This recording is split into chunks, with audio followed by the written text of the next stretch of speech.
Hello students communication models के बारे में हम डिस्कस कर रहे थे। हमने लास्ट वीडियो में हमने कम्युनिकेशन के जो मॉडल्स थे उनके 10 मॉडल्स के बारे में अध्ययन कर लिया था। स्टूडेंट्स आज हम नेक्स्ट 10 मॉडल्स के बारे में डिस्कस करेंगे और कौन कौन से जो कम्युनिकेशन के मॉडल्स हैं वो रह गए हैं। देखिए दोबारा रिकैप कर लेते हैं कि कम्युनिकेशन मॉडल होते क्या हैं।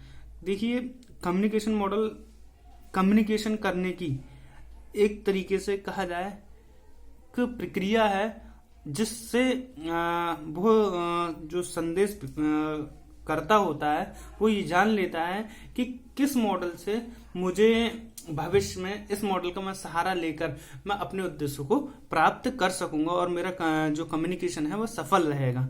तो इस वजह से हमें मॉडल को जानने का काम करना होगा।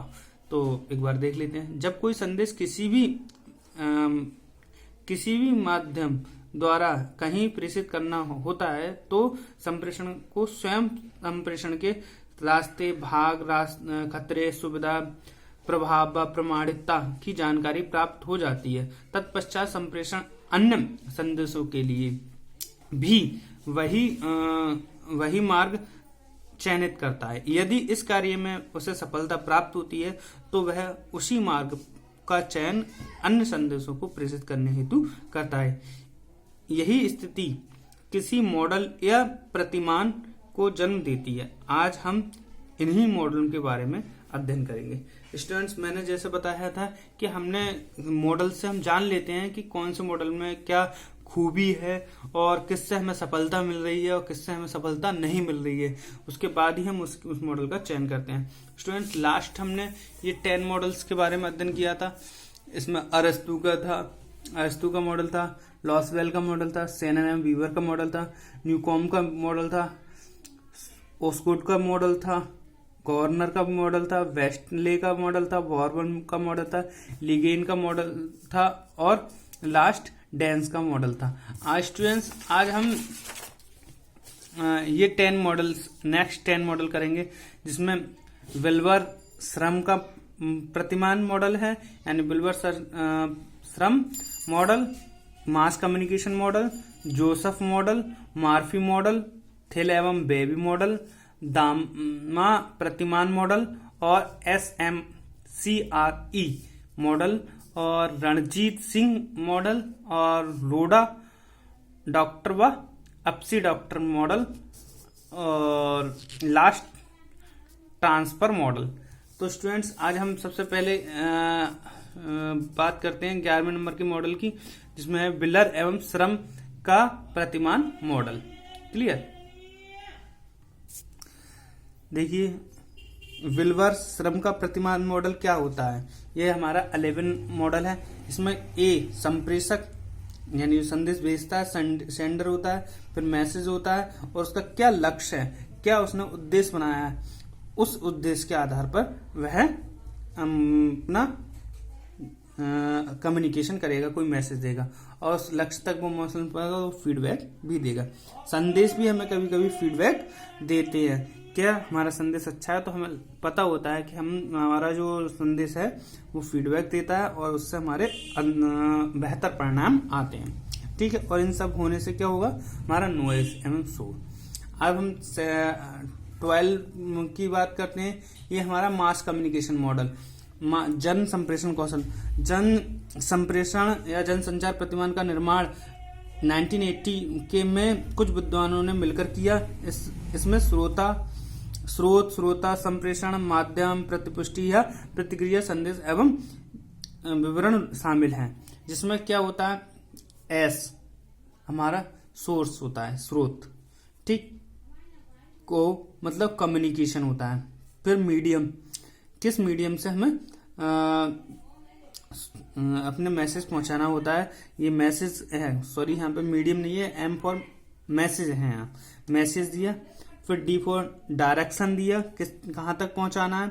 फिर हमने कोई चैनल बनाया किसके माध्यम से हमें ये पहुंचाना है। ये हमारी क्या है, ऑडियंस, ए फॉर ऑडियंस है।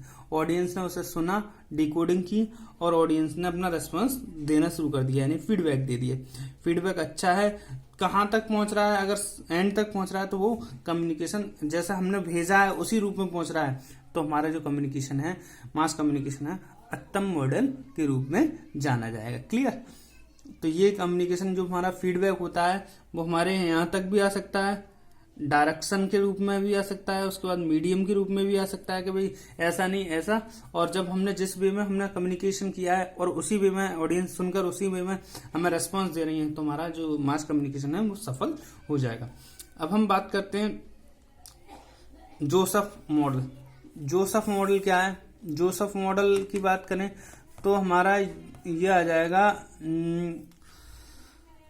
जोसेफ मॉडल में हमारे जो फील्ड है, फील्ड ऑफ एक्सपीरियंस, इसमें 2 फील्ड हैं, इसके मुख्य फील्ड है, सोर्स मतलब सेंडर और रिसीवर। इन 2 फील्डों में इनमें काम होता है। ये जो होता है सोर्स मतलब जो स्रोत होता है, यहाँ से डिकोडिंग होती है, कंप्लेंस होती है, परफॉर्मेंस होती है। रिसीवर में डिकोडिंग होती है, कंप्लेंस होती है और परफॉर्मेंस होती है। ये किसी ना किसी मैसेज के थ्रू यहाँ तक ये बात पहुंचेगी, और अगर ये कम्युनिकेशन अफेक्ट होता है तो ये नॉइज होगा। क्लियर। तो ये दोनों चीजें यहाँ पर जिस ए, मान लीजिए ए व्यक्ति है जिसने सारा काम संदेश दिया और ये बी प्राप्त कर रहा है, तो इन दोनों में जो कम्युनिकेशन हुआ वो किसी न किसी चैनल या मैसेज के द्वारा होगा, और इनसे क्या होता है, नॉइज यानी शोर होता है। शोर से मतलब वही शोर नहीं है यहाँ, और जो मतलब अच्छा रेस्पॉन्स दे तो कम्युनिकेशन इफेक्ट तो पता है चल जाता है। जोसेफ मॉडल कहते हैं ऐसे। क्लियर। उसके बाद आ जाता है मॉर्फी मॉडल। मॉर्फी मॉडल में हमारे जो भाग हैं वो मुख्य रूप से 6 भाग हैं। क्लियर। मॉर्फी मॉडल में 6 भाग होते हैं, जिसमें से हमने देखा है कि मॉर्फी मॉडल में क्या होता है, सबसे पहले कॉन्टेक्ट, जो सेंडर होता है उसके दिमाग में कोई कंटेंट होता है, कोई संदर्भ होता है, उसके संबंध में वह इस पर विचार करता है। सेंडर उसे कोडिंग करता है, मतलब संकेत बनाता है, फिर उसे मैसेज बनाता है, मैसेज को किसी न किसी चैनल के द्वारा भेजता है। देखिए इसमें 2 पार्ट चाहिए, सेंडर और कोडिंग, तो ये हमारा एक ही पार्ट माना जाएगा मॉर्फी मॉडल में। और संदेश और मीडियम ये 2 हो जाएंगे, क्योंकि संदेश अलग है, मीडियम अलग है। इसके बाद रिसीवर जो काम करता है, डिकोडिंग करता है, वह भी 2 हो जाएंगे, हमारे एक ही पार्ट माना जाएगा। और इस तरीके से हमने क्या किया, कोई कंटेंट आया हमारे दिमाग में, जो सेंडर है उसके कंटेंट आया, उसे कोडिंग किया, मतलब उसे भाषा के रूप में बनाया, फिर उसे संदेश बनाया, संदेश को किसी न किसी चैनल के माध्यम से भेजा, उसे रिसीव कर लिया रिसीवर ने, और इसे डिकोडिंग कर लिया, यानी कि उसे संदेश को समझ लिया। समझने के बाद जो प्रतिपुष्टि दी वो कहाँ पर पहुंच गई, सेंडर के द्वारा पास पहुंच गई। तो ये हमारा कौन सा मॉडल कहलाएगा, मॉर्फी मॉडल। ठीक। उसके बाद आ जाती है हमारी थिल एवं बॉबी प्रतिमान मॉडल। तो थिल एवं बॉबी प्रतिमान मॉडल की जो बात करते हैं तो उसमें ये भागेंगे। इसके अनुसार व्यावसायिक संप्रेषण की घटना की एक श्रृंखला है, जिसमें 5 अवस्थाएं होती हैं जो संप्रेषण व संप्रेषण को जोड़ती हैं। थिल एवं बॉबी के अनुसार संप्रेषण की निम्न 5 अवस्थाएं: युक्ति एवं विचार यानी आइडिया और सेंडर। दूसरा हमारा उसमें है युक्ति विचार का संदेश में परिवर्तन करना है, यानी कि जो विचार हैं उन्हें हम किस में चेंज करना है। जो भी हमारे वो किससे हो सकते हैं, फिजिकल हो सकते हैं और किसी ट्रांसमिशन के द्वारा हो सकते हैं। उसके बाद हम क्या करेंगे, उसे संदेश का चरण या संप्रेषक बन जाएगा, वो हम भेजने वाले बन जाएंगे। और उसके बाद प्राप्तकर्ता हो जाएगा, रिसीवर हो जाएगा, रिसीवर के बाद प्रतिपुष्टि हो जाएगी। क्लियर। तो इसमें क्या होता है भाई, हमारे पास कोई आइडिया आया, आइडिया को सेंडर ने अपने दिमाग में रखा, उसे कोडिंग करा, उसे मैसेज बनाया, उसे भेजने के लिए वो चाहे भौतिक खुद संदेश दे, मतलब ये बी है सुनने वाला है, इसे डायरेक्ट कह दे, या किसी ट्रांसमिशन मतलब किसी चैनल के द्वारा, जैसे टेलीफोन है, या उससे दे दे। उसके बाद जो प्रतिपुष्टि होगी उसे हम संप्रेषक के पास पहुंच जाएगी, सेंडर के पास पहुंच जाएंगे। तो इस प्रकार के मॉडल को हम क्या कहेंगे, थिल एवं बॉबी मॉडल। क्लियर। अब बात करते हैं नेक्स्ट मॉडल की। नेक्स्ट मॉडल है हमारा देहमा मॉडल। देहमा मॉडल क्या होता है, देहमा मॉडल है हमारा इसमें दहमा ने अपने संप्रेषण प्रतिमान के आधार पर संदेश के प्रतिमान का अधिक बल दिया है।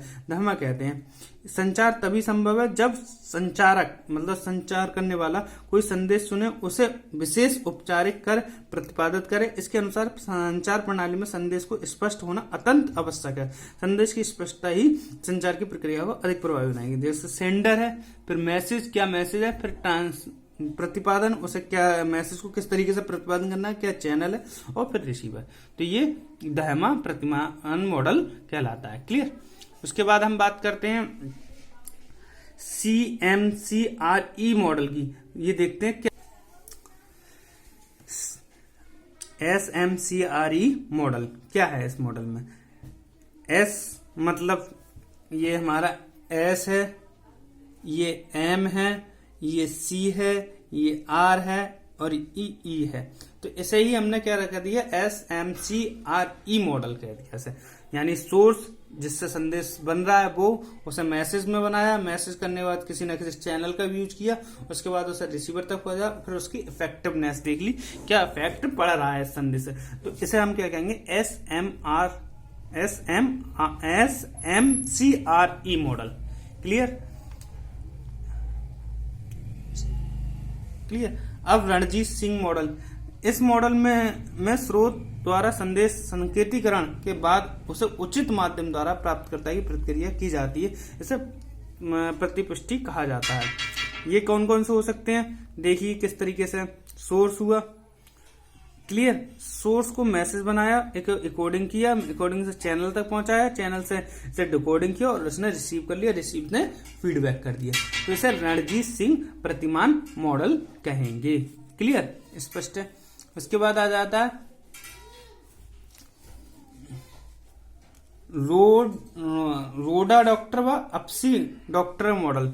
रोडा डॉक्टर मतलब संप्रेषक है, उसने मैसेज को कोडिंग किया मैसेज, और इस तरफ भी मैसेज को कोडिंग किया, सही है। और ये मॉडल सेंडर तक, ये सेंडर है और इसे डिकोडिंग किया प्राप्तकर्ता ने इसे पब्लिश किया, डिकोडिंग कर दिया। तो ये इस तरीके से चलता है। फिर इसमें देख लेते हैं, डिकोडिंग हो रही है, सिग्नल हो रहा है, डिकोडिंग हो रही है, रिसीवर होता है। तो रिसीवर जो होता है इस तरीके से चल रहा है, मैसेज आया, मैसेज को सेंड किया, डिकोडिंग किया और इसने रिसीव कर लिया, रिकॉर्डिंग कर लिया, डिकोडिंग को पब्लिश कर दिया, डिकोडिंग किया, मैसेज तक पहुंचा दिया। ये इस तरीके से चल रही है। उसके बाद आ जाता है इसमें ट्रांसफर मॉडल। ट्रांसफर मॉडल में जो मॉडल है उसमें दो ही होते हैं, इंटरनल मॉडल और एक्सटर्नल फैक्टर।